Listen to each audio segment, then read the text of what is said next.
Good afternoon. My name is Carlin Bowman, and I'm a senior fellow here, and I'd like to welcome all of you and our C-SPAN audience to this Election Watch. I'd like to begin by thanking the AEI conferences staff. We're delighted to have such a big crowd, and they do an enormous amount of work to make sure that these events run smoothly. And I'd also like to extend a special thanks to Heather Sims, our new assistant. She's been with us for only a few months, and she's had a baptism of fire in election issues. Let me begin by congratulating my fellow panelists. We've been at the business of elections for a long time. Election Watch began at AEI in 1982. We do politics the old-fashioned way, studying individual races and historical voting patterns. We're not into the modeling or the aggregation business. I listened yesterday to our Election Watch session from 2 weeks ago, and although there were a few misses, the panelists generally made very solid calls in Senate, House, and gubernatorial races.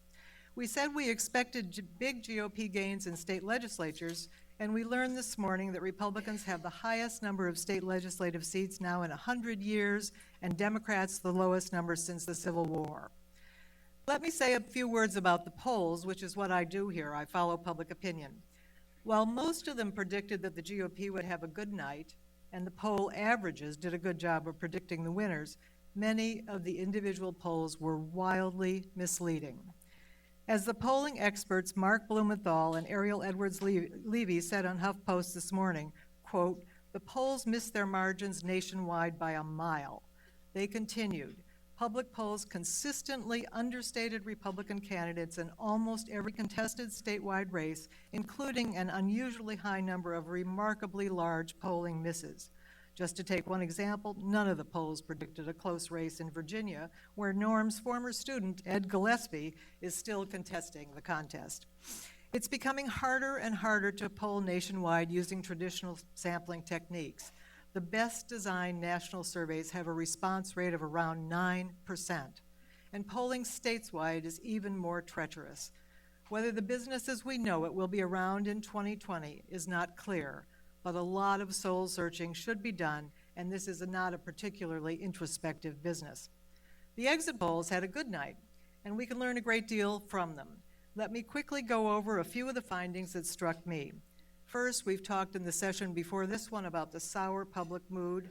People don't trust this economic recovery, and that was evident in so many of the questions on the exit poll ballot. Only 1% said that the economy was in excellent shape, while 70% said that it was still in bad shape. Nearly half of voters expected that life for the next generation will be worse. Only 22% expected that it would be better. Democrats have been counting on what they call the rising American electorate, minorities, young people and women, and particularly single women, to propel them to victory. The share of the youth vote this time was down, and Republicans made gains among those who did vote. The share of the non-white vote slipped.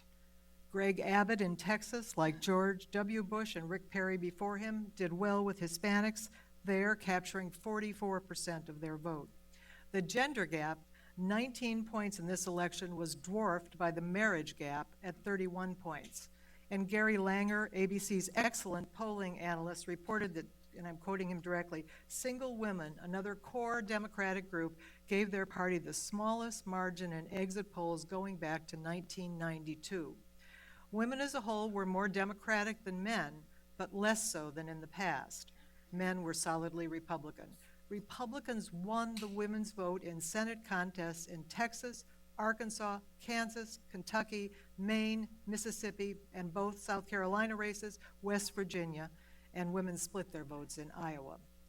Independents gave the GOP a 12-point margin. A third of voters in another question said that they supported the Tea Party. I looked very closely at the health care question on the exit poll ballot. Voters in 18 Senate contests were asked to check a box indicating whether they thought the law did not go far enough, was about right, or went too far. In only 2 states, Oregon and Maine, did more than 30% say it didn't go far enough. In all of the other states, 45% or more said that the health care law went too far. In 10 states, more than 50% of voters said that it went too far.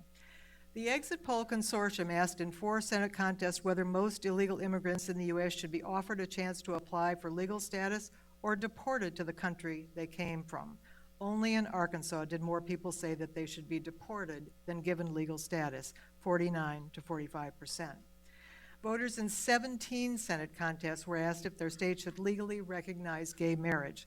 There was a wide range of responses. At the low end, 25% in Louisiana said yes. At the high end, 70% of those in New Hampshire did. This was the issue that produced more diverse responses than any other. Voters in 6 Senate contests were asked whether the use of marijuana should be made legal. Voters in Maine and New Hampshire said yes. And finally, looking very briefly at 2016, only a third of voters in Texas said that Ted Cruz and separately Rick Perry would make a good president. 39% of Arkansans said that Hillary Clinton, who once claimed that state, would. 50% there said Mike Huckabee would make a good president.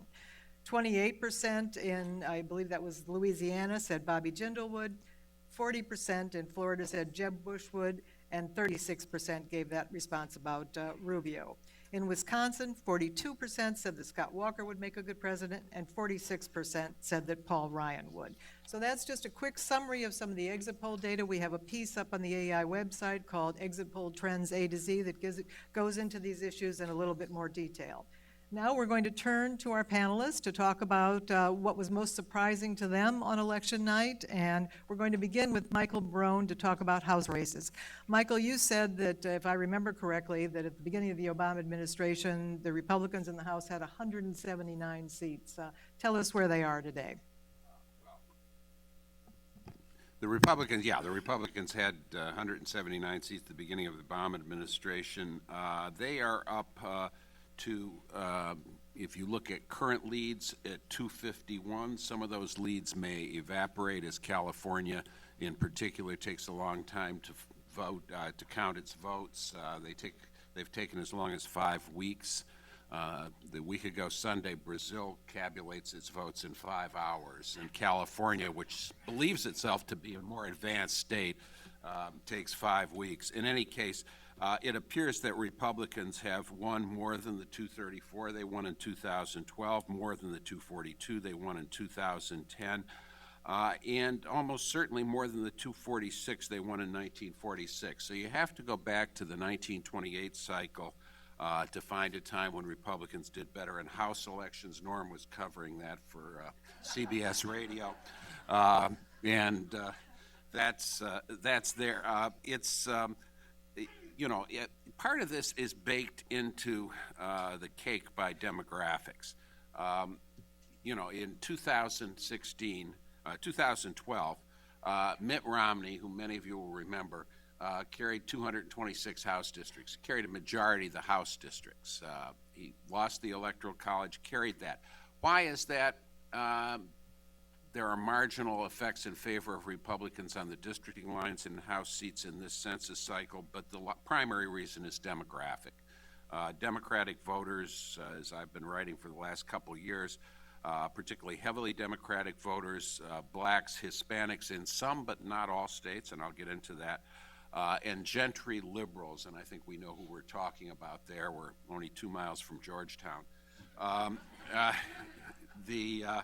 Are heavily clustered in certain central cities, some sympathetic suburbs, university towns. They get huge percentages there. Republican voters are spread more evenly around the rest of the country. So Mitt Romney carried 226 House districts. For Republicans, unfortunately, that's not the way we choose presidents. And in comparison, John Kerry, who got a slightly higher percentage of the vote 8 years before, carried only 180. So it wasn't just this census cycle. It's a basic demographic thing. Nonetheless, I think it's interesting that Republicans gained seats in this House cycle. Looking at the exit poll, it looks like the overall vote was 51-47 for Republicans in terms of percentages. That may be off by a bit. We'll wait on California. They're out there on the beach or something, not counting the votes, and to see what's going on. But that's there. Let me just insert a word here about the polls that you mentioned, the error margins. I did a blog post for WashingtonExaminer.com on this, and I looked at the seriously contested Senate races. I don't know if this holds in governor races or House races, which there isn't usually a lot of polling. What I found was that in incumbent Democrats, the polls were pretty much spot on to the number of votes they got. Interestingly, the two that increased about 3 points were two female candidates, Kay Hagan and Jeannie Shaheen. But basically, the polls were pretty much spot on Democratic incumbents. Among Republican incumbents, of which there were only two in seriously contested races, the polls were about 8 points low for Mitch McConnell, about 10 points low for Pat Roberts. Those are both heavily Republican states, and we note that Republicans in polling are more likely than Democrats to express dissatisfaction with their party's politicians, with their party's members in Congress. But the rule that suggests is that polling is pretty good at getting the party, giving the percentage for the party that is doing badly in a wave election. It's not so good at projecting the party that is doing well in a wave election, and yeah, this was a wave election, folks. Michael got his start in polling with Peter Hart many, many years ago. Yes, but it was after the 1928 cycle anyway. My second point is that it's interesting. Republicans lost 2 seats with incumbents that had particular problems, Florida 2, Nebraska 2. They came close to losing another, West Virginia 2, where the candidate was an out-of-stater in a state that doesn't have many out-of-staters, West Virginia. But basically, Republicans gained or were ahead in 19 districts currently, and for what looks to be a 17-seat gain. A majority of these gains, and they came within 4% in another 10 districts. Now, a majority of these gains came, interestingly, in seats with Democratic districting plans or very heavy Democratic majorities.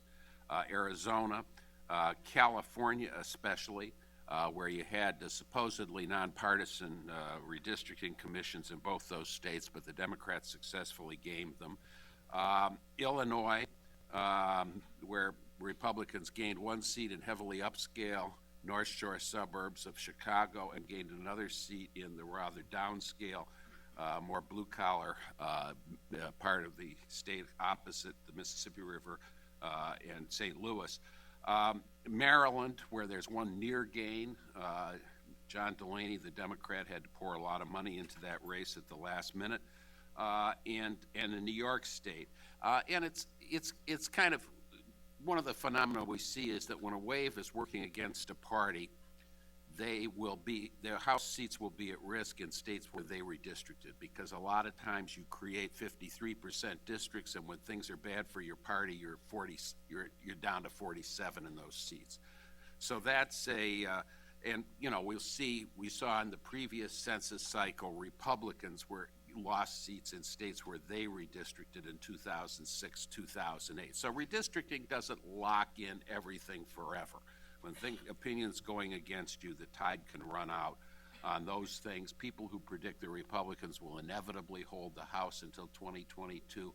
My answer is look at the returns for 06 and 08 before you make that prediction. They're doing well now. The number of split congressional districts, voted for president of one party, congressman for another, was 26 in the 2012 election, the lowest number since 1920. We had 9 Democratic congressmen representing districts carried by Mitt Romney. Republicans won 6 of those 9 seats.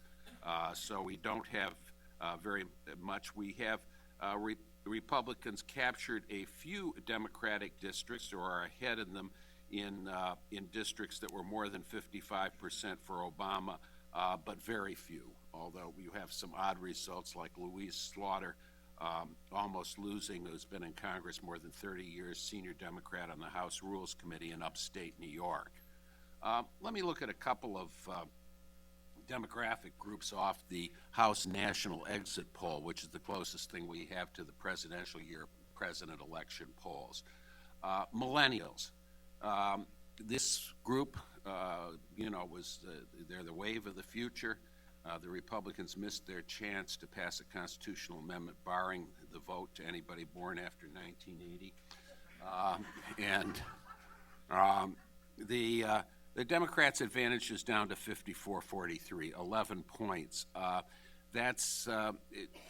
In 2008, Barack Obama won 13% more among millennials than he won among voters generally. That differential margin was 9% in 2012. It's 7% in this election. It becomes much less important in the thing. Obama's popular vote margin in 2008 almost entirely came from millennials. It was equivalent to 7% of the whole electorate. The Democrats' vote margin among millennials in this election, with a lower turnout in the off year from younger voters, as is typical and was expected, is about 1.5% of the total electorate. That would be a little higher in a presidential year with the same measures of support. But what it says to me is the millennials at this point, white millennials voting Republican on balance, are a mildly more than average Democratic group rather than a wave of the future that will vote 2-to-1 Democratic forever and make the Republicans a permanent minority party. They're up for grabs by both parties. Asians, one of the most interesting things here, the Asian vote came in at 50-49. Not sure this is of as much national significance as suggested. I mean, it was 67% for Obama. Remember that we're talking about House races. Asians are clustered. A majority of people who come in as Asians in the census definition or identify themselves as such are in Hawaii and California. You had a close Republican nearly winning the Hawaii 1st congressional district, so people there that's an Asian majority district. That would inflate the Asian nationwide percentage in a way that may not be indicative of anything outside the particular individuals involved in that Hawaii race. I noted also that in California districts like California 27, the Democratic nominee, no serious opposition, got 57% in the 63% Obama district. One of the issues in California that's come up that affects Asians is that the Democratic supermajorities in the legislature wanted to put on the ballot a proposition to repeal the ban on racial quotas and preferences in higher education in California that was voted in the 1990s. This was, if you analyze the electorate in terms of whites and non-whites, as the very able analyst Ron Brownstein does, you would expect non-white solidarity, and apparently the California Democrats did. Then the Asian members and members with a lot of Asian constituents started getting hundreds and thousands of phone calls. These people want their kids to go to UC Berkeley and UCLA. They don't want the place. They know that quotas and preferences will work heavily against them. And the Democratic solidarity was broken up. That ballot proposition didn't get on the ballot. I would like to know the Asian percentages in Maryland and Massachusetts with governorships which have interesting things. No exit poll in Maryland, no exit poll in Massachusetts. I'd like to know what the Asian percentage was in the close Senate race in Virginia. Again, we don't have numbers on that. Hispanics, you mentioned Hispanics briefly, Carlin. 63-35 Democratic nationwide. That's down from 71% from Obama against Mitt Romney. But they're very different in different states. California, where there were no serious statewide contests except nonpartisan race for superintendent of public instruction, they were 76% Democratic, 69% in New York. And those two states amount to about 1/3 of eligible Hispanic voters in the country. So they help hold that 63 number up. Down in Texas, as you pointed out, John Cornyn, running for re-election, won Hispanics, 49-48. Greg Abbott, running for governor, 44% Hispanics. Again, that was a state where a lot of liberals hoped that, quote, the non-white, unquote, vote was going to put them over the top. The Hispanics there are not behaving like black voters in Texas or other states. You see them getting 41% for David Perdue in Georgia, 52% for Pat Roberts in Kansas. And I did a little interpolation from the exit poll in Colorado that suggested to me that Mark Udall, the Democratic senator who lost, carried Hispanics by less than 10%. That figure is very dicey, and I don't offer it as anything definitive, but what it does tell me is that the Democratic candidate was not winning by the 75-23 that the 2000 exit poll showed in Colorado. So that's the overall setup. Legislatures.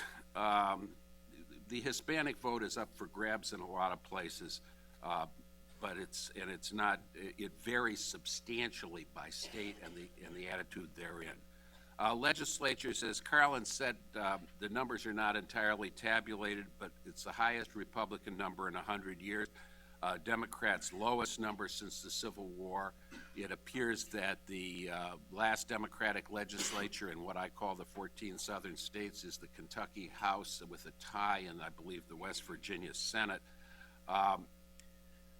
What I think is interesting here, Democrats are disadvantaged in many states, including those carried twice by Obama, like Florida, Pennsylvania, Ohio, Michigan, Wisconsin, by clustering. They win those gentry, liberal, and black districts. They lose almost everywhere else, and that pattern continues to flow in the elections.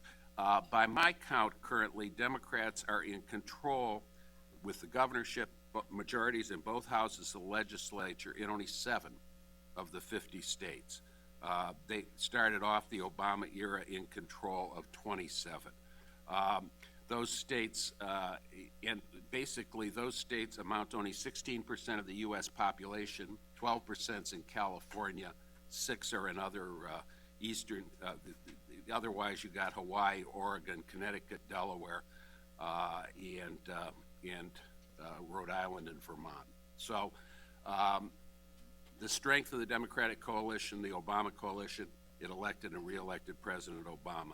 The weakness we see on display last night.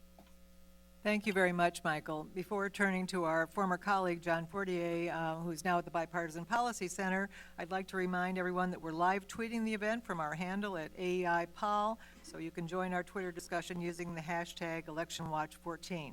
John, the governor's races.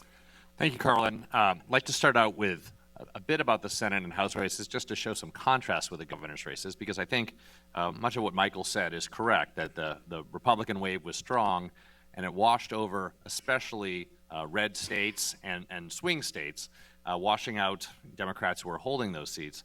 The governor's wave was stronger than we thought, and actually did reach into even some very, very blue states, and I think it's useful to think about the contrast here. First in the Senate, the 7 most Republican seats went to Republicans. They were all held by Democrats, the 6 very deep red states plus North Carolina, and then 2 swing states, which are Iowa and Colorado. Looking at that, I mean, Susan Collins did win re-election. She's in a state that President Obama won by a significant amount, but you've got very few people left in the Senate who sit in seats or sit in states that are not of their party. Susan Collins and Mark Kirk in Illinois are in very significantly Democratic states. John Tester, Joe Manchin, and Heidi Heitkamp sit in significantly Republican states. That's down a lot. Similarly, you can look at the House, and Michael mentioned that 6 of the 9 Democrats who held Obama seats lost. That means, and the top 4 were really dramatically Republican districts. That leaves Colin Peterson as the most Republican seat that the Democrats hold. Just by comparison, if you think back not so long ago, 1992, there were about 90 Democrats who met that definition and began very significantly Republican states. There were probably about 15 Republicans who sat in very Democratic districts. Did Republicans do well in swing districts and red districts? Yes, they edged into some districts which are significantly Democratic, maybe not quite as Democratic as the Jim Matheson seats, but Dan Maffei, Bruce Braley seats, maybe Jim Costa. We're waiting on a recount. The Schneider district in Illinois. Those are pretty Democratic districts that Republicans won, but we don't see the dramatic ability of one party to hold seats that belong to the other party. What we saw in the governor's race was a little different. When we were here a couple weeks ago, I think the governor's races were the most uncertain. There were a lot of significantly close races that were within the margin of error in the polling. And I would say, probably looked like, because governorships were held much more by Republicans, that you weren't likely to see many gains. Coming into the election, we had 29 governorships who were Republican. Those are nationwide, and 21 for Democrats, and 22 of the Republican seats were up for election, as well as 14 Democratic seats. Republicans actually gained a couple seats here. We knew they were going to lose in Pennsylvania. That was a case of a particularly unpopular Republican governor. It looks like, and maybe Henry's been following the last election results in Alaska, but it looks like in Alaska the Republican governor will lose to an independent, but not of the ordinary sort, one who ran with a Democrat on the ticket, but also was endorsed by Sarah Palin. So you can make of that what you want. But Republicans did really quite well, and the three states that they broke into with varying degrees of surprise that are dramatically Democratic states, or of course they took the Massachusetts governorship, they took the Illinois governorship, and probably the greatest surprise for all of us was that because the polls were really we're showing some closing, but certainly weren't showing this level of right under our nose. All the races, several races right in our backyard that we didn't watch as closely as we might have in Maryland, where the Republican Larry Hogan is going to be the next governor. I mean, those seats, just to give you some sense of where they stand, Massachusetts voted for Barack Obama by 23 points, Maryland by 26 points, and Illinois by 27 points, now all held by Republican governors. So what do we make of that? I mean, some of it is that governorships in general have the ability to define themselves more locally against the national trend. That could be more about personalities or state policies. But I think there was a very significant push in both parties, partly because we've seen unified government in a lot of states. Red states are trying red state policies, blue states are trying blue state policies, and there were some big arguments about this, especially about taxes. And I would say that on the Democratic side, certainly the tax issue was a significant one in Maryland, in Massachusetts, in Illinois. I didn't put the Republican over the top in Connecticut, but certainly that issue was strong for Republicans. And then on the flip side, Democrats believed that they would find some way to pin over-tax cutting on Democrats in places like Kansas.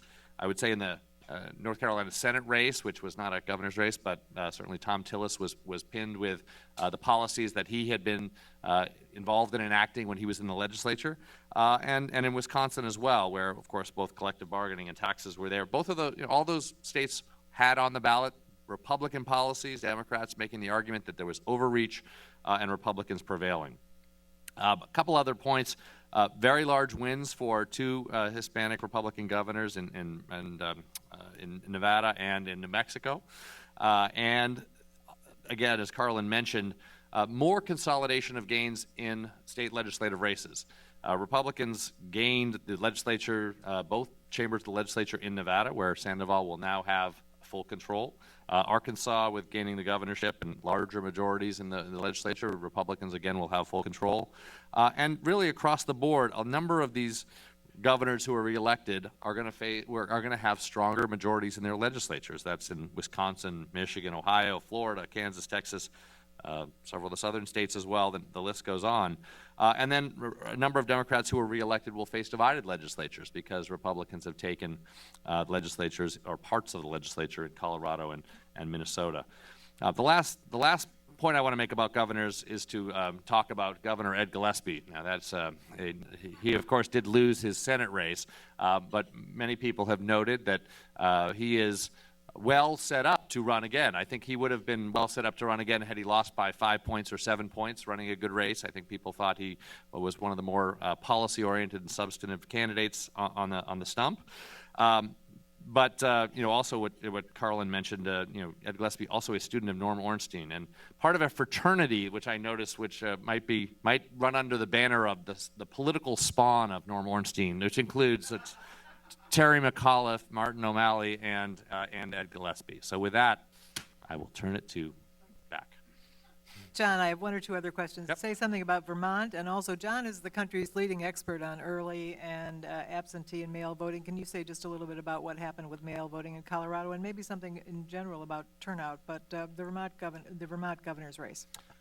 So the Vermont governor's race is going to stay in Democratic hands, Peter Shumlin, but it was much closer than we anticipated. It was a little bit less than a 2% margin. Vermont also has a strange practice that, or I think unique practice in America, where if you do not get 50% of the vote, there's not a runoff, but the legislature decides. So the Democratic legislature in Vermont will select and likely select Peter Shumlin again. But that was a much closer race. And really, all throughout New England, Republicans did quite well in the governor's races. They fell short in some places, but they did quite well. On early and absentee voting, look, we don't have all the numbers in. I've always been someone who's cautious, and I think that caution has been borne out about trying to over-predict from early results that come in various states. You saw a lot of prognostication about, in one state are Democrats doing better than thought and worse than thought. Partly those results are sort of selective. You select at various times. Sometimes it's true that a party really gets motivated to spend more of its resources on bringing voters to the polls. So I'm always skeptical about that. We don't know. I don't know the final outcome of how much early and absentee voting there was this time. And then on turnout, we think turnout is down, but I think we're still. I'd feel more comfortable to wait till a lot of the California numbers come in. We're projecting some of that, but it is likely to be lower broadly. But I give you an exact number. You got to give us a couple more weeks for the late states to come in. Thank you very much, John. Now we'll turn to Henry Olson, again a former AEI colleague, now at the Ethics and Public Policy Center, who's going to talk about what interested him most in the Senate contests. There we go. So the Senate didn't surprise me very much. I missed two Senate races as far as compared to my pre-election prediction. One was Kansas, which was simply an epic polling fail across the board. The other was North Carolina, which was pretty close and went down to the wire. I did some bad math and underestimated a little bit the Republican wave. It was pretty clear going in that, but both on the state polls and the national polls, that this was going to be yet another election where Senate seats were dependent, not independent variables, which is to say that people across the board were not really considering whether person X versus person Y was better, but whether R versus D was better. And it was quite clear that that was going to be resoundingly in favor of the R's, given the states in play. Nevertheless, there are some interesting things that I think we want to take a look at, and that relates in part to the polling fail question, and then I want to spend a little bit of time on what does this mean for 2016. With respect to the polling fail, my meme for this, for the Democrats, it's kind of the old Clint Eastwood spaghetti Western. It was the good, the bad, and the ugly. That there were only a couple of races you would put in the good category and most in the ugly category. But from the Republican perspective, it's the city mouse versus the country mouse. That if you take a look at the final average for the polls on the margin, whether the R or the D was ahead in the key Senate states and compared it to the actual margin, the polls actually weren't that bad in a lot of states. New Hampshire, the final Real Clear Politics margin was in favor of Shaheen by 0.8. It actually was Shaheen by 3.2. In Georgia, even though they underestimated the amount, the margin was pretty right. They had Perdue winning by 3. He won by 4.9. In Alaska, they're still counting votes that are likely to tilt Democratic for a series of reasons, but the final margin was Sullivan by 2.4. He's ahead by 3.7. Even Virginia was not an epic polling fail, even though the margin was way off. The final percentage for Warner was 48.5.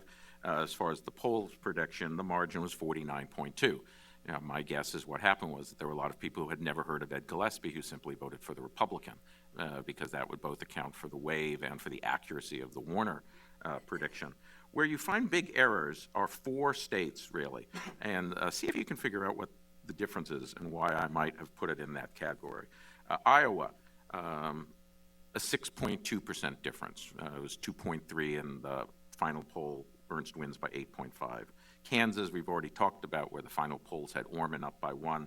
Roberts won by nearly 11. Kentucky, McConnell ahead by 7.2. He ended up winning by 15.5, and Arkansas, where Cotton was supposedly ahead by 7, he won by 17. City mouse versus country mouse. The states where you had the biggest polling errors also have incredibly small populations in what we would consider to be metropolitan areas. Take a look at Colorado, where the polling fail was virtually none. They had Gardner up by 2.5. Right now, he's up by 2.9. More Democratic votes are still coming in because even though they're not California-esque, they're slow in Democratic counties. That'll be almost a complete peg. 85% of the vote in Colorado is cast in metropolitan areas. Contrast that with Kansas, where less than 50% of the vote is cast in what we would consider to be metropolitan areas, and that's including Topeka as a metropolitan area, which would consider to be a small area outside of Kansas. Iowa, 50% of the vote, and that includes a lot of places that we would not consider, based on our experience, metropolitan areas like Butte or Sioux City. You go even further, Arkansas, the total, if you count counties that have 50,000 votes or more, less than 30% of the vote is cast there. Kentucky, if you include Cincinnati suburbs, it's around 33% of the vote, 34% of the vote. Where there were significant rural populations, the pollsters completely failed. And that raises a question of whether or not the differential response is not R versus D, but city versus country. Take New Hampshire. That's both a more urban state, 61.5% of the votes were cast in the 3 areas that are considered to be part of either the Manchester or the Boston metropolitan areas. But unlike every other state, the rural counties tend more Democrat. That the strength for Republicans is in the metro areas, the strength of the Democrats in the rural counties, and that is a state where you saw the margin switch in favor of the Democrat rather than in favor of the Republican. So I'd like to throw that out as a possible explanation for the polling fail. It also, if you take a look, the swing was much greater towards Republicans in the non-metro areas and the metro areas. Colorado, I've divided into different areas. You've got the Democratic metro areas, Denver and Boulder. And there's still more Democratic votes coming in. But right now, Gardner only gained over Romney in 2012 by about 2%. If that had been extrapolated statewide, it would have been a 50-50 race. Outside of that, in non-metro, non-Denver metro area, he gained over 3.3%. Rural areas, even more. In Ski Bunny, Colorado, on the other hand, there are 7 counties that if I told you the name of the ski resorts, you would recognize them. If I told you the name of the counties, you never would. Gardner ran behind Romney. It was a rural issue, not an across-the-board issue. And the same thing is true in other places as well. Iowa is less obvious, but the same distinction prevails. So then the question is, what does this mean for 2016 if what we're seeing is not a uniform swing, but a localized swing? And is this a turnout question? Well, I've done 2 states, Colorado and Iowa, and Colorado keeps moving up. But the differential, if you compare 2014 turnout to 2012 turnout, is not very great. It's slightly higher as far as the percentage of people voting in rural areas versus urban areas in 2014 versus 2012, but not enough to explain the difference. The reason Joni Ernst won by 8 points because she won persuadables, not because Republicans were an unusual share of the electorate. The reason why Cory Gardner is the new senator from Colorado is because he won persuadables outside of the Denver metro area and a few of them within the Denver metro area, not because of massive turnout differentials. So if that plays out in other states, that would suggest that the Democratic argument that they lost because their voters didn't show up is kind of like the Republican, the flip side of the Republican argument of vote fraud, that it's a convenient excuse to mask a message failure with persuadables rather than an actual explanation. So what does this mean for 2016? Well, to win the popular vote, Republicans need to get about 2% better than Romney. -2 from Obama, +2 to Romney. That's about a narrow popular vote win. In the Senate seats, only 3 states met or exceeded that. Brown ran exactly 2% ahead of Romney in New Hampshire. Gardner right now is 2.6 ahead in Colorado. As I mentioned, as more Democrat votes comes in, that'll go down by a couple of tenths. And only in Iowa did Joni Ernst run comfortably ahead of that margin at running 6 points ahead of Romney. Even worse, to win the Electoral College, you need about a 2.5% jump, because the marginal state that would put the Republican over went for Obama by 5 points, not the national margin of 4 points. Of those, only 2 of those states in the Senate race do you equal or exceed the shift in the popular vote that is needed to elect a Republican president. So the only places in the country where you see that are in the governor's races that John talked about. That Walker runs 6 points ahead of Romney. Snyder runs about 6 points ahead of Romney. Paul LePage in Maine runs about 6 points ahead of Romney. In Maryland, Hogan runs, I think, 7 or 8 points ahead of Romney, with Joni Ernst. So the difference between what governors were running on and what Joni Ernst was doing versus what the standard Republican playbook is might be really important to look at if you're a Republican strategist trying to win in 2016, and might be very good for Democratic strategists to look at if you're trying to take the Republican wind out of the Republican sails. Thank you very much, Henry. And now, Norm, what does it mean for the lame duck and the next Congress?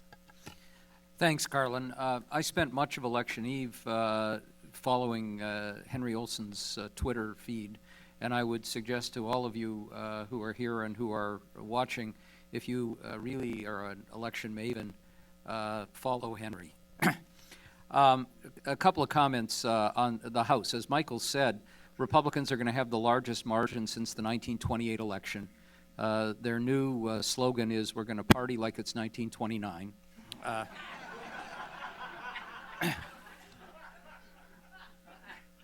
My favorite House race that I watched closely was Staten Island. The question was, would Michael Grimm's margin exceed the counts of his indictment? And the answer is he fell short. He won by 20 counts in the indictment.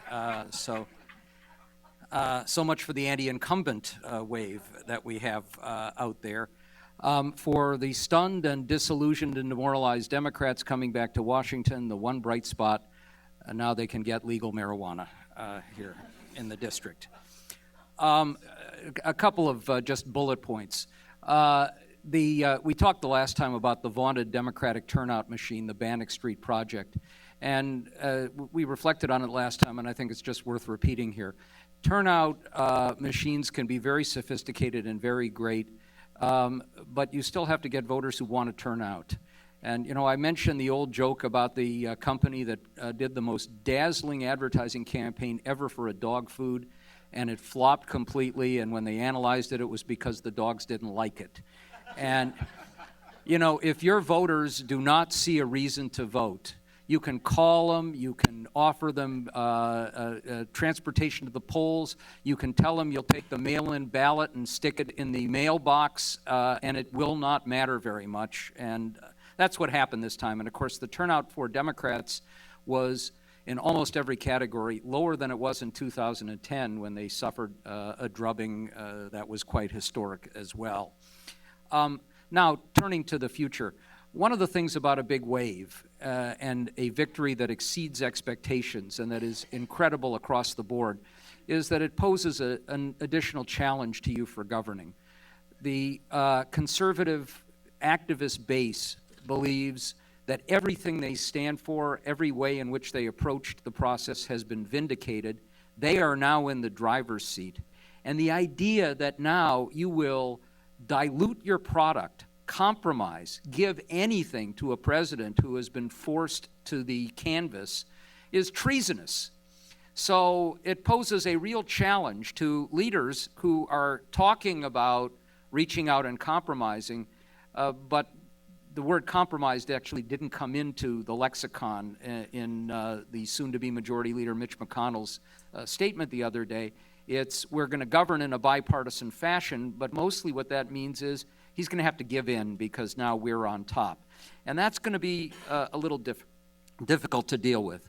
At the same time, we have an even more starkly polarized, ideologically driven Congress than we had before. Another House race that was of great interest was John Barrow in Georgia, the most conservative Democrat who has managed to escape more near-death situations than every Indiana Jones movie combined, but didn't this time. And that will also tell you something about the broader nature of our politics. Not a single white Democrat from the South left standing in the House of Representatives.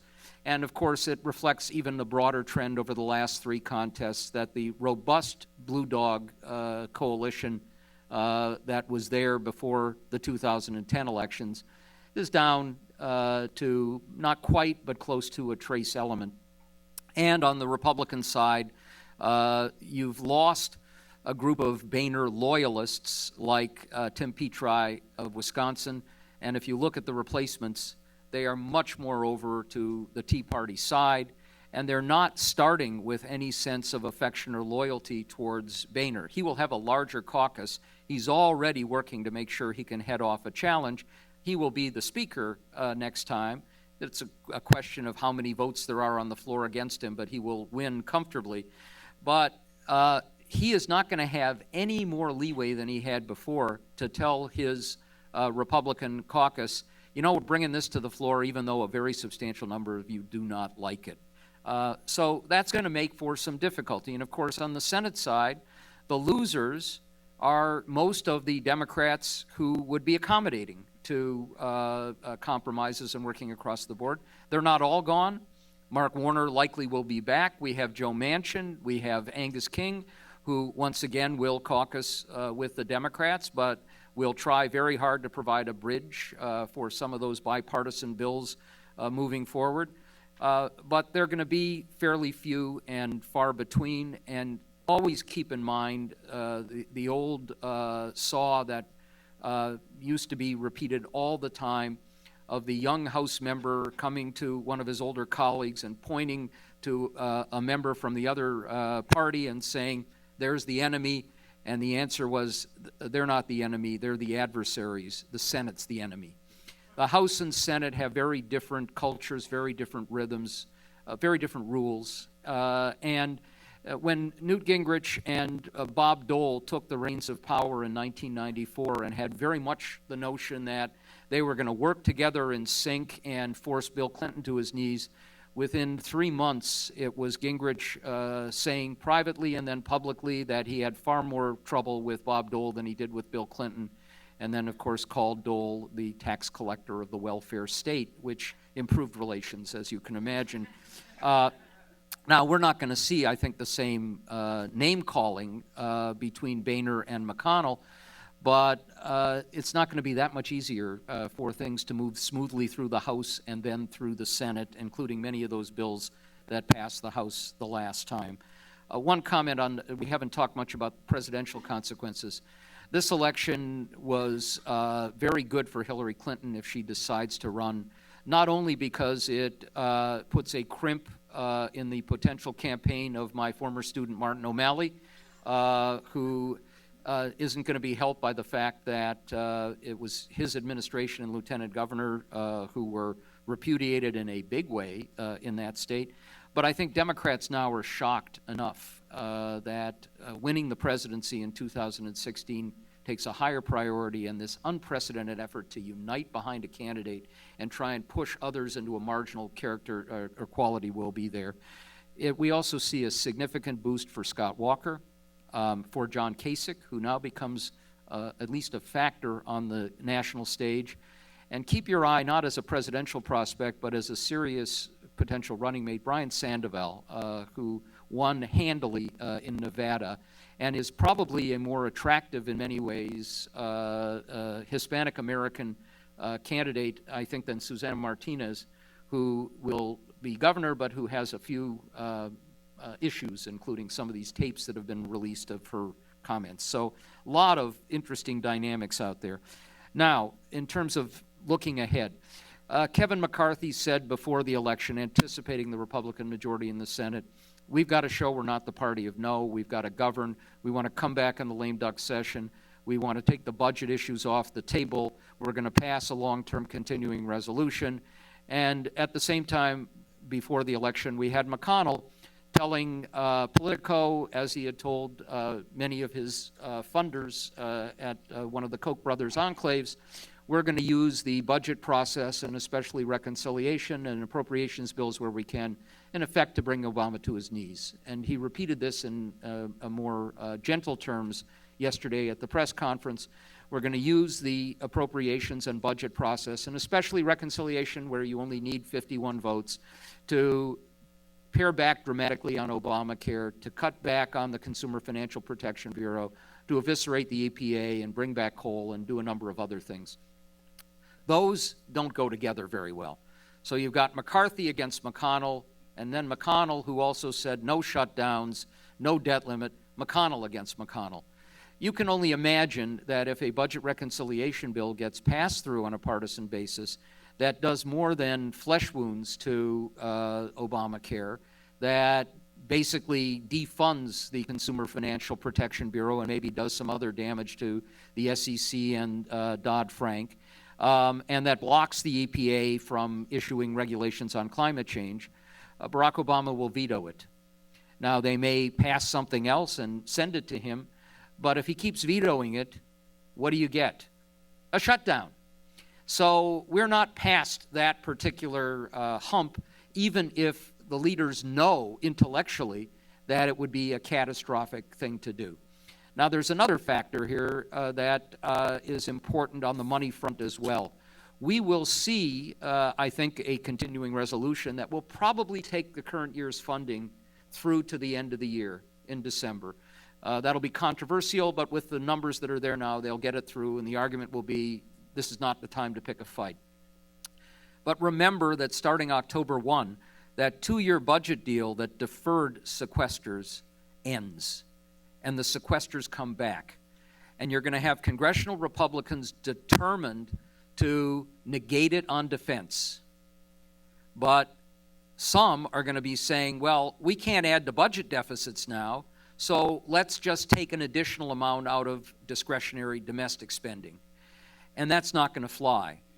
And it's not at all clear that it's going to fly even to defer defense with a base that said we came here to cut government, not to keep it going. So as we move towards a budget, which now will be a budget that's more than a talking point, that will have to be in sync with the House and Senate, which is not going to be an easy thing to do. And then as you move towards individual appropriations bills, and you're talking about across-the-board cuts on top of what we've had before. That means more cuts in emergency preparedness, the CDC, NIH funding and medical research, the FAA and air traffic control, not to mention the cuts in basic research and cuts in defense as we ramp up against ISIS and with other crises around the world. This is not going to be an easy time to govern or to pass bills, even with just Republican votes. And those bills will very likely be vetoed or, in many instances, filibustered in the Senate. The filibuster will turn around and be used in a different fashion. A couple of other observations on, at least one on foreign policy. We have all seen this extraordinarily embarrassingly public pissing match between the Obama administration and the Netanyahu administration. And some of it reflects a belief on the part of Netanyahu that he can rely on Congress, which will give him unquestioned backing. And that's true in both parties, but it's especially true with Republicans. And remember, Netanyahu was almost public with his support for Mitt Romney in 2012, which has added to some of the problems here. This new Republican majority in the Senate and the more robust majority in the House is likely to lead the Israeli government to be even more dismissive of the Obama administration. And I suspect we're going to see more tensions there and more friction before we're done. As we know, we're going to see frictions ahead, including with the use of the budget process, as the administration moves forward with negotiations with Iran, possibly towards a deal. And we'll see all kinds of efforts to try and put a crimp in that. We will probably see a newly empowered Republican Senate move with the House to provide more sophisticated weapons or pushed to do so to the Ukrainian government in Kiev. And we're going to see, I think, more frictions there. And at the same time, John Kerry is going to be hauled in to testify in both houses in multiple committees on Benghazi and on all of these foreign policy questions at a time when his challenges will be dramatically greater. And one of the reasons my column in the Atlantic and National Journal today is about the geopolitical implications of dropping oil prices, plummeting oil prices, which may have a different side to it as well, because if oil prices stabilize between $70 and $80 a barrel, which is entirely possible, you're going to see fracking drop off pretty dramatically because the costs and benefits don't match. You're also going to see some of the drilling decline. That, by the way, will have economic implications for places like North Dakota and Louisiana, very good implications for California, among other things. It may change some of the political dynamics that we're dealing with as well. Just two other points. We are going to see enormous frictions between the Senate and the President on confirmations. One of the questions is whether in this lame duck session, Harry Reid, recognizing that judicial confirmations will dry up. There will be some district court nominees that have already been basically approved by Republican senators that may go through, but mostly nothing will happen. And most of the executive nominations will die as well. If you're worried about Obama using his executive authority, one of the ways in which you can hinder that and hamper it is to keep people from moving into vacancies in those executive positions where they can act. And we are going to see a lot of investigations. One of the most interesting people to watch will be Ron Johnson of Wisconsin, who will take over the Permanent Subcommittee on Investigations, unilateral subpoena authority. He has said multiple times, I'm going to go back to the old style of doing it in a bipartisan way, doing real oversight instead of investigations. That will probably last a couple of weeks, maybe a month, but the pressure on him to do all of these gotcha investigations will be very, very great. We will see some things done. We will see trade agreements. That's a slam dunk for Republicans. It's below the radar for Tea Party activists. They don't much care if you get that done. Business likes it. Democrats are divided. You'll anger labor heading towards 2016. Why not? There'll be interesting possibilities for prison and sentencing reform and for NSA reform, where you're going to see very unusual coalitions. Rand Paul and Mike Lee joining with Ron Wyden and Al Franken, for example. But they're going to be opposed by Richard Burr, who will be the chair of the Intelligence Committee, John McCain, and Lindsey Graham and others, and we'll see some tensions there on both of those issues. There is a chance for corporate tax reform, but we have to keep in mind that business's idea of corporate tax reform is dramatically cut the marginal rates and leave all the preferences alone. And any reform that is not revenue neutral is simply not going to happen. And whether you can work some deal out, it will be interesting to watch. I do think there's a real possibility of infrastructure reform. John Delaney has a bipartisan bill in the House, actually pretty strongly bipartisan, to create an infrastructure bank funded through 50-year bonds that now basically are almost cost-free, and have repatriated profits from companies used with an incentive to buy a portion of those. So you don't have a lot of additional government funding directly. And that could happen if there's a desire to make something happen. But again, you're going to see substantial Tea Party opposition to anything that looks like it's expanding government. And we are going to get a crisis in the highway trust fund again because of the refusal to raise gasoline taxes or to consider any other revenue source unless you can do something innovative like that. On the bigger issues, forget about it. We did not break the fever or move towards a new or restored era of bipartisan policymaking.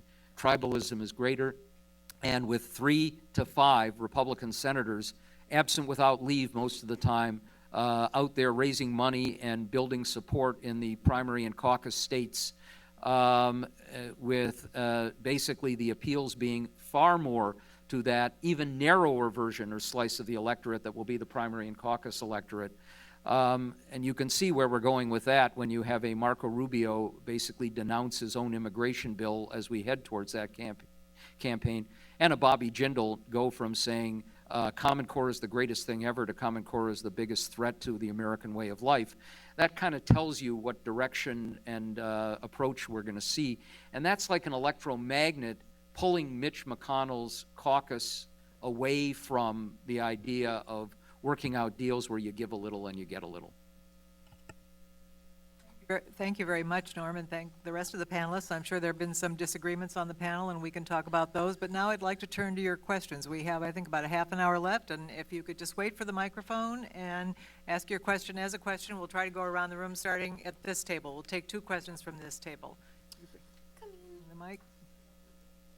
Okay. Oh, well, okay. Gotta wait for the mic. Wait, she's coming for C-SPAN. Yeah. So sorry, there's so many people. It's Right right here? here, right here, Okay. yeah. Excuse me. Thank you. There's so many people. There you go. My question is a simple one for the panel. No one has spoken to what the election results mean for Brand Clinton.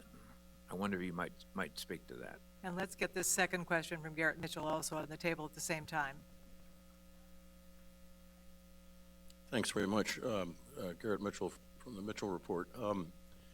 Norm, you were, I was looking for my black armband, which I didn't think I was going to have to wear, but I'm going to put it back on now, thinking about the prospects for the next 2 years. Your characterization of the mindset of the Republican majorities particularly in the House, but in both chambers, suggests that there will be a preference for sticking it to the president and saying, you know, we had this wave because we stuck to our principles. So the prospect of there being some cooperation between the White House and the Congress is not good. On the other hand, it seems to me that one of the ways to characterize this election is that the Republicans had better candidates.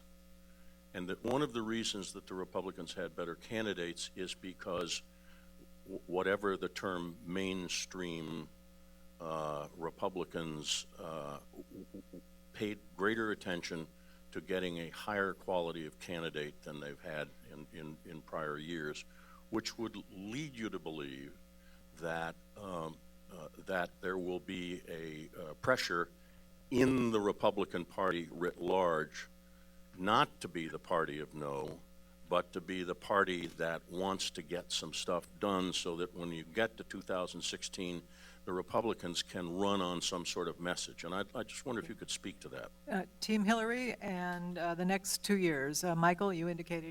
Yeah, Norm said the election will be good for Hillary Clinton, and I think in some respects that's right. I mean, the Martin O'Malley candidacy seems to be over. The Mark Warner candidacy was over some time ago and is not going to happen now. I think she's got problems as a candidate. The energy on the party increasingly is on the left. You have a party's wingers get discontented in a second term of a party's presidency. That happened with the George W. Bush administration. It's happening now. And it's hard to picture Hillary as the new face. I mean, the Clintons' theme song is "Don't Stop Thinking About Tomorrow." That was released in 1977. That's 39 years before the 2016 election. Another area where I would disagree with Norm somewhat is I think that after the government shut down, the mood changed among House Republicans. You had many fewer House Republican members saying, we got to go to confrontation, we got to shut the government down, we got to defund Obamacare, and so forth. That lost appeal because they could read the polls, and it was threatened disaster for the Republican Party. And Republican primary voters, as Gary suggested, I think have tended not to opt for the candidate who's the one that's loudest when he stands up on the chair and yells, hell no. That may have an effect on it'll be interesting to see if that plays out in the 2016 election. You can imagine people reaching for the wings, as Norm suggested. You can also imagine people campaigning the way I would argue Cory Gardner did and some of the other Republican candidates. And that thing, then the Republican candidates being newer to the scene and, starting off unknown with the problems that faces you, also have an option of framing their candidacy in future-oriented terms to an extent which is going to be difficult for a Hillary Clinton who was involved in her first election in 1970 and became a national figure in 1991 and is now, sort of on the moderate wing of a party, arguably, which is moving left, which poses more problems for her. That shows those are problems for her. There's challenges for Republicans. It's not clear that any of the Republican presidential candidates would be able to do that. Norm, a quick response, and then we're going to take 2 questions over here. If somebody could bring the mic over here, right up here. Well, first, Gary, let me say there were candidates who did not make a big splash this time, like Todd Aiken did. But when you have a Joni Ernst who basically has bought into the Agenda 21 conspiracy theory and said that the United Nations was plotting to take away private property and cars from Iowans so they couldn't live in their houses or travel, said that she packs her gun and if government challenges her rights, she'll use it. And there are a whole string of other things. And when you have a Tom Cotton who said that Mexican drug lords are conspiring with terrorists to bring them over the border to kill people in Arkansas, that doesn't suggest to me that you have candidates who are right smack in the center of the process. Cory Gardner, who is an establishment Republican in a lot of ways, was also one of the 20 most conservative Republicans in terms of votes in the House, and that's not a moderate group to begin with. So you've got that factor, and I think there's no doubt that you have an establishment that doesn't want to appear as the party of no. There are 2 ways to avoid that. One way is to say we're going to compromise and give a little bit, and the other way is to try and frame it so that he's the party of no and the obstructionist. And I think you're going to see more of a push on the latter front. And just one other point. Mitch McConnell said on election eve, we're not going to repeal Obamacare. It takes 60 votes in the Senate. There was enormous pushback from the base. What did Mitch McConnell say the next day? Well, of course we're going to do everything we can to repeal Obamacare. So what you want to do, and that includes shutting down the government, even if you don't want to, if you end up with a confrontation where you're using the budget as leverage and you have enormous demands to use it to force the president to his knees, and he says no, you have a couple of choices. You dilute your product and take the flack from your base, and Ted Cruz will be right out there pounding you if you give a millimeter, much less an inch, or you stick to your guns, and what results is a shutdown. So, like it or not, there are some things where the dynamics may pull you away from what pragmatically would be sensible positions. Okay, 2 questions here, and then we're going to turn to that table. Yes, thank you. It's my personal opinion that Who are you? I'm sorry, I'm Bert Rosen, and I really am addressing what you said, Norm, and that was not much is going to happen in the sense of compromise. And it seems to me that what structurally needs to be done is the leadership needs to divest the power down into the committees, which has been the problem now for the last 20 years.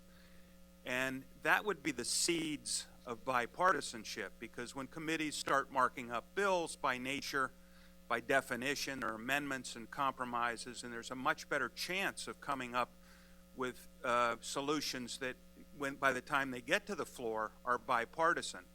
So, as I say, it's my view that the real solution to this is to just simply turn to your committee chairman and say, get to work. Give us an energy policy, give us a tax policy, give us a health policy, and instead of the top down. And now, would you agree with that as the first part of the question? And the second is can you see that happening? And let's put this other question. Sir, you. Yes, I'm Chris Hennick, and my question is directed toward Michael, largely around self-described independents. I was struck on the first wave of the exits that showed the party ID question was 34% Republican, 37% Democrat, 29% independent, and all those correlated into the ballot test trends early on. And my question, Michael, is have you seen a tick or a swing where independents contributed to a wave in second midterms, and how long did that carry over into the corresponding presidential year? Okay, committee structure and independence. Bert, I certainly agree that we should have policymaking start at the committee and subcommittee level and take it to the floor. And in the Senate, despite the polarization, ideological polarization, you've got a lot of problem solvers. And that is irrespective of ideology. Jeff Flake, Bob Corker, Lamar Alexander, lots of them. And you are going to get products coming out of some Senate committees that are going to get bipartisan support on the floor. Most of those will go nowhere in the House, and that's a good part of the problem here, because you're not going to see bipartisan policymaking emerge in the House. It's not in the current DNA of the House. It wasn't there when Democrats were in the majority. It's there even less now. So that's a good part of the problem. If it were the Senate alone, you'd have some possibilities here. Again, mostly with issues that are a little bit below the radar of the big, tough national issues. But there's a real problem getting them to the president for signature or veto. John and Michael. Look, I'll fundamentally agree with Norm that when we have divided government, it's still going to be hard to, at the end of the day, get a lot of these things through. But there is a constituency out there in the Senate and to some extent even in the House for, broadly speaking, regular order. And that I think that is because, and if you look at Democrats and Harry Reid and trying to keep a lid on there being controversial votes, it didn't really do Democrats a lot of good. A lot of the Democrats who were in tough seats, who didn't have to take votes, were then getting tagged on the campaign trail as having 99% voting records with the president. So, it may not solve everything. I think at the end of the day, you've got to get something through both chambers and the agreement of the president. But I think there'll be a lot of goodwill, both in the majority and minority side, and something that McConnell has emphasized, both in the emphasis on committees, but also emphasis on a freer amendment process, at least to an extent, where his side, as well as Democrats, will have a little bit more chance to play on the amendment side. Michael.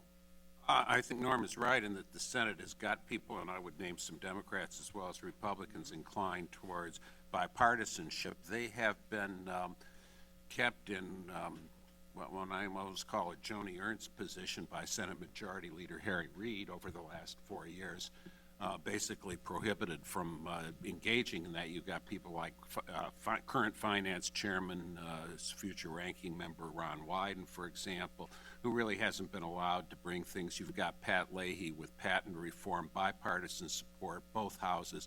Trial lawyers tell Harry Reid to not put it on the floor, and it doesn't come on the floor. And one person that we haven't mentioned here much, of course, is the president, who we could see in his press conference yesterday continues to have an apparent disinclination as well as a kind of demonstrated inability to do bipartisan reform. So that exists a problem, but I think there's some possibilities there. The Senate is the place where it can happen more easily than the House, as Norm quite correctly identifies it. But we've had histories under President Bush, under President Clinton, under Presidents Bush and Reagan, where the Senate kind of does the compromising side, the House massages its own view, and they do get things through. That can happen. It helps to have a president who assists rather than retards the process. Chris's question about party ID. My understanding is that, correct me if I'm wrong, 3-point advantage for Democrats in party ID on the exit poll. That seems, is that wrong? It was 36-36, Democrat, Republican, and Independent was 28. Yeah, 36-36. That's similar to the 2010, which was an even party ID. And then it came out, 6 points Democratic in the presidential election, which I think partly was a result of change of mind, partly a result of different turnout, enhanced turnout among Democratic groups. Independents, a lot of people say they're independent. They don't vote like independents. They vote all Republicans. They vote all Democrats. We've got the fewest number of split congressional districts since 1920. A fair lot of people who are independents are, or at least were during the last 2 or 4 years, disgruntled Republicans. It's one of the reasons why we often, although not quite in the recent polls, have been getting polls where congressional Republicans are rated lower than congressional Democrats. When you look at the innards of those polls, what you find out is that a lot of people who are basically or identify as Republicans give negative ratings to Republicans in Congress, where relatively few people who identify as Democrats give negative ratings to Democrats in Congress. You know, they're both negative, but, you know, what it says, we're in a period of competition. Republicans have won Democrats have won 4 of the last 6 presidential elections, popular vote majority in a 5th, or plurality. Republicans have won House majorities in 8 of the 10 elections. That's robust competition on a fairly even playing field, with the Democrats having some advantage of the Electoral College, the Republicans at equal population district legislatures, and the fight continues. The number of pure independents in the University of Michigan's long trend line starting in the 1950s is about 10 to 12%. Okay, we have 2 questions at that table, then we're going to go over to that side of the room. Barbara Bowie Whitman. I'd like to elicit some commentary on the Virginia race. Ed Gillespie believed in himself so much that it was infectious.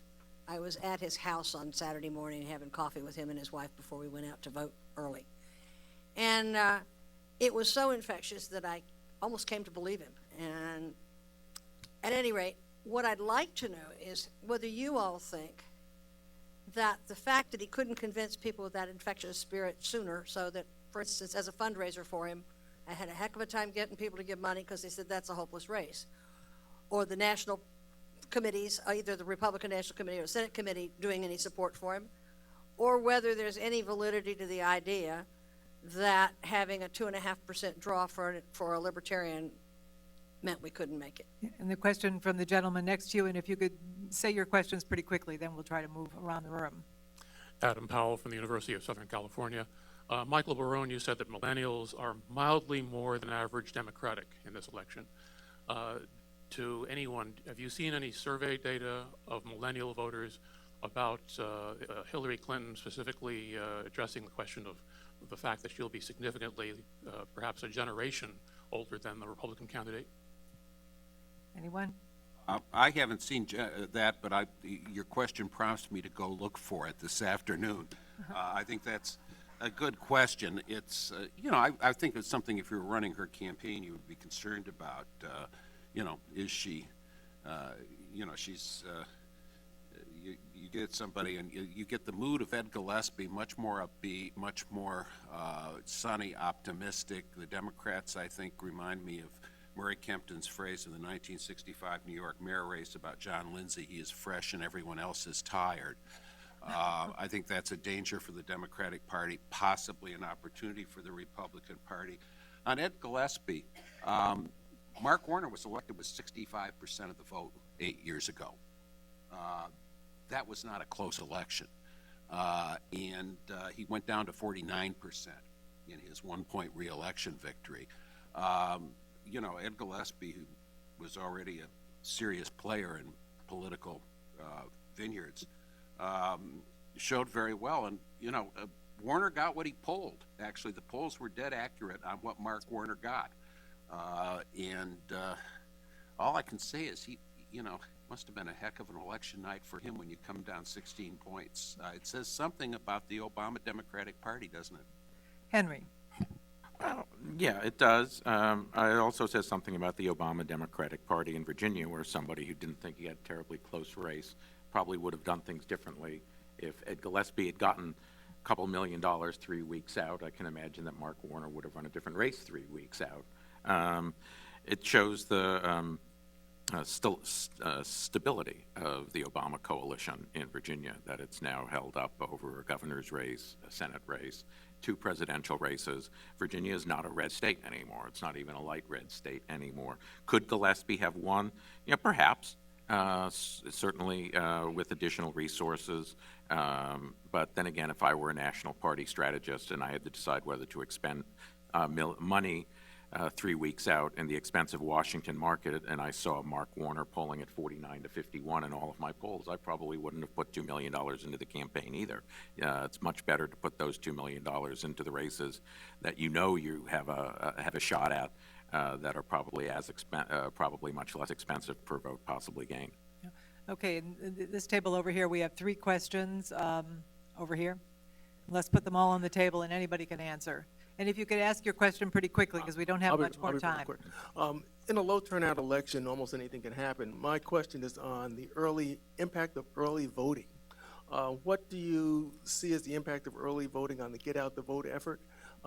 It's said that the Republican effort was said to be exceptional. The Democratic effort may have faltered a bit. And the gentleman next to him, and then we'll go to the woman sitting on the wall. Yeah, the Republicans will defend a lot more Senate seats in 2016 than the Democrats. How might that affect the Mitch McConnell's agenda? And then your question right here. Oh, sorry. Yes. Linda Killian from the Wilson Center and Wall Street Journal. Two things I wanted to say. One thing about, if you've looked at the Virginia exit polls, Mark Warner's favorability was 56%. Gillespie's was 49%. It was all about Obama in Virginia. The second thing, I'd really like to challenge your assertion on independent voters. I really think it's closer to 20%. And there's a lot of reasons we can't go into here, but look at Colorado. Look at the difference in the governor and Senate race in Colorado. Pick 6, 10, 12 races this year. Those were swing voters. Okay. Who wants to take what question? Henry. Talking about the low turnout, I dispute that this was a low turnout election. That when you take a look at the states where there are actually competitive races, as opposed to states like Mississippi or Alabama where there were no competitive races, turnout was running between 70 and 75% of the 2012 level. The turnout differences between Democratic urban areas and Republican rural areas were not significant. In states where both parties were committing lots of resources, you saw voters turn out at rates that were pretty high for a midterm election, and you saw partisans of both sides turn out. Democrats did not lose Colorado because Democrats didn't show up. The turnout national figures obscure a couple of things. One is that minorities tend to be concentrated in states that did not have serious races. Hispanics tend to be concentrated in California and Texas and Nevada and New Mexico, none of which had serious competitive races. African Americans are concentrated in a lot of southern states that did not have serious races. Second, millennials tend to be more non-white. So the two things coincide, that young Hispanics are in areas where they're not motivated to turn out. And that depresses the so-called millennial vote. They're not independent variables. It wasn't a low turnout race. Democrats did much better in states where they could have won than the national you would suggest. And it was up to the message, which didn't persuade whether it's 10, 15, or 20% the people in the middle at this particular time. Let me just address the senators who are up. There are 24 Republicans up to 10 Democrats the next time, and it's really a reverse phenomenon. Almost all the Democrats who won in 2010 won with a very, very stiff wind in their faces, and Republicans had wind at their backs. Many of them in states that Obama carried, they're blue states. But there's a dilemma for them because they have to worry about primary challenges. If they move too far, too early to accommodate the broader dynamics in their states, they could face a problem. But they do have a problem with some of these votes. And where the new majority leader, McConnell, has said he's going to return to the regular order and have a more open amendment process, I'm just waiting for the first bill that comes up. Maybe it's the Keystone Pipeline, or maybe it's repeal of the medical device tax, and an open amendment process where Democrats step in with 20 gotcha amendments aimed at those Republicans who are up. And I think we're going to be seeing the amendment tree filled, not perhaps all the time, but a lot of the time to protect those vulnerable senators who are up the next time. Yeah. John, get out the vote. A couple things on early voting. Look, I think there's been a little bit of a a misunderstanding of what early voting does in terms of turnout. Early voting by itself, most research shows, does not increase turnout. It's certainly been used significantly by parties to encourage their voters to start voting earlier, but then, on election day, you might not have those voters there. So I think it's this cycle you saw Republicans using it effectively in places. I think the opposition to in-person early voting by some Republicans, I'm not for an extremely long period, but I think a reasonable period of 7 to 10 days of early voting is something Republicans should not fear. On the Senate, I think Norm's point is well taken, that the Republicans have more ground to defend. But one obvious point is Republicans are going to have 54 votes in the Senate. They're going to need to retain their majority, 4 or 5 seats, depending on the presidential outcome. And while many of those seats are in states that President Obama won, very few of them are in wildly Democratic states. They're in the states like Ohio and Wisconsin and places where certainly some of those Republicans will feel some pressure, but it's not as much of a slam dunk as those 6 very, very red states that Democrats faced in this election. Michael, quickly, and we'll get some questions Yeah, from this side of the room. I'd underline what John just said. I took a look at the seats that are up this time, and you've got in target states or key states that were carried by Obama, you've got 7 Republican senators up. Only one of those states that Obama, using the Obama percentage 2012 as an index, get more than 53% of the vote. That's Illinois, where he got 58, where Mark Kirk is up, that has a particular appeal showed to upscale voters. The upscale voters did throw out the Democrat Brad Schneider and elect the Republican Bob Dole in 2013. I don't think Mark Kirk is a sure loser, though he's an obvious target. The 6 of those 7 states have Republican governors, which shows that Republicans are capable of winning statewide. The Obama percentage ranged from 48 to 53. This is not quite as juicy a target for Democrats as the current this year's lineup was for Republicans. And you got Harry Reid's seat up. Now, Reid has showed in 2010, the Reid and the gaming industry showed that they can get the votes out and bring them out even when Harry Reid's job rating was terrible. Democrats conspicuously did not do that in 2014 in Nevada, and basically lost both houses of the legislature for the first time in a very long time. But the gaming industry and the culinary union are capable of ginning that up for Harry Reid again, and we have to keep up with our John Ralston and Las Vegas Review-Journal. Okay, there's a question in the back, and are there any questions on this side of the room? And then we're going to close things up. But at the very back, straight back. Anna Smith-Lacey from the Hungarian Embassy here. Can you explain to me the phenomenon of a general disillusionment with the political establishment across the voting base, left and right, with a relatively low voter turnout, and as by my counts, the highest number of uncontested races, and the fact that about 90% of the House races were really not very competitive? In other words, why do you keep re-electing your own members if you're so angry and disillusioned with them?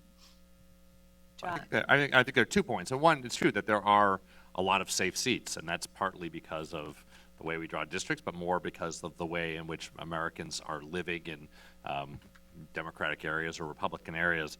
I do think, though, when it comes down to the mix of competitive seats, we have always heard this story that we're going to have the election where we throw out the incumbents on both sides, that we're disillusioned with everyone. And that really never comes about. These waves come about because one side is more motivated, and the incumbents that are in dangerous seats on the other side are the ones that get knocked out. And if it comes around the other way, it's in the other direction. But almost never do we have this mythical throw all the bums out of both parties election, although we talk about it every election. Yeah, Republicans appear to have gained House seats or be ahead in I think only 4 of the seats are 55% or more Obama districts. In straight ticket voting, you can target things with pretty much precision, and you don't waste money on hopeless races. You know what, just Michael Grimm, again, may be the limiting case here. If you've got a really anti-incumbent mood strong enough that you've decided that you want to throw the bums out, and you've got a guy who is under a 20-count indictment for tax fraud and other things, and who is otherwise best known for threatening a reporter to throw him off the balcony, and he wins by 13 points. What does that tell you? It tells you that voters in Staten Island first said, well, he's one of our guys, and second, probably that there's enough cynicism and disillusionment that people think, voters think, they're all like that. Ours just happened to be the one that got caught.